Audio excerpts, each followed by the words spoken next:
गणेश जयंती आहे उद्या, त्यानिमित्ताने मनात विचार निर्माण झाले. गणेश तत्वाचं चिंतन करूयात असं वाटलं आणि मग मनात खूप विचार आले. म्हणजे आपण जी सुरुवात केलेली आहे, आपण मनाचे श्लोक पाहिले त्याची पण आठवण झाली, अथर्वशीर्षाची पण आठवण झाली. त्वं गुणत्रयातीतः त्वं देहत्रयातीतः त्वं मूलाधार स्थितोऽसि नित्यम् असं आपण म्हटलं. आणि पहिल्या श्लोकामध्ये आपण मनाच्या असं पाहिलं की तू निर्गुणातून सगुणाकडे आल्या येताना जी कंपन निर्माण झाली, त्या कंपनाच्या आधी आणि त्या कंपनाच्या नंतर तूच आहेस. तो जो विश्वस्थापनेचा संकल्प आहे त्याच्या आधी आणि त्याच्यानंतरही तूच आहेस. आणि मग इतकी गंमत वाटली की आपल्याला काहीतरी उमसतंय का असं वाटलं आणि आपल्याशी संवाद साधावा असं वाटलं. कसा आहे गणपती बाप्पा?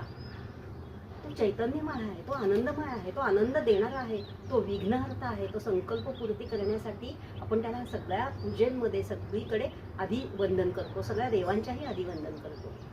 ते गणेश तत्व आपल्याला जपायचं आहे. आणि आपण जसं पाहिलं ते गणेश तत्व आपल्यामध्ये कॉन्शियस माइंड स्वरूपात आहे, जाणीवेच्या स्वरूपात आहे. आत्ता मी तुमच्याशी संवाद साधते, तो कसा बरं साधते असा माझ्या मनात विचार आला की फक्त बैठक तयार झाली गणेश जयंतीची आणि मग मनात विचार सुरू झाले. मग ते 4 वाण्यातनं आले आणि मग मी तुमच्याशी संवाद साधते. ती संपूर्ण प्रोसेस गणेश तत्वाची आहे असं मला वाटतं. आणि आपण रोजच हे करतो. संकल्प आपल्या मनामध्ये कायमच उमटत असतात. गणेश तत्वाचं अधिष्ठान त्याला दिलं तर किती छान होईल बरं असं मला वाटलं आणि हे तुमच्याशी शेअर करावं असं वाटलं.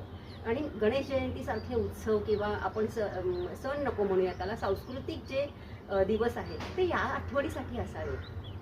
जाणीवा जागृत ठेवूयात, कॉन्शियस माइंड आपलं गणेश तत्व बरोबर घेऊन जाऊयात आणि उद्याच्या पहाटेची किंवा उद्याच्या चांगल्या समाजाची म्हणूयात, विश्वाची म्हणा किंवा आपल्या स्वतःच्या वैयक्तिक अंतर्गत विश्वाच्या मध्ये प्रकाश पडेल, ते चैतन्य सतत जागृत राहील आणि ते आपल्याला दिसू शकेल असा संकल्प करूयात. तुमचाही संकल्प तुम्ही मला जरूर कळवा किंवा तुम्ही मनातल्या मनात करा. आणि मला खूप खूप छान वाटतंय. मला असं आत्ता वाटतंय की असं म्हणूयात, गणपती बाप्पा मोरया.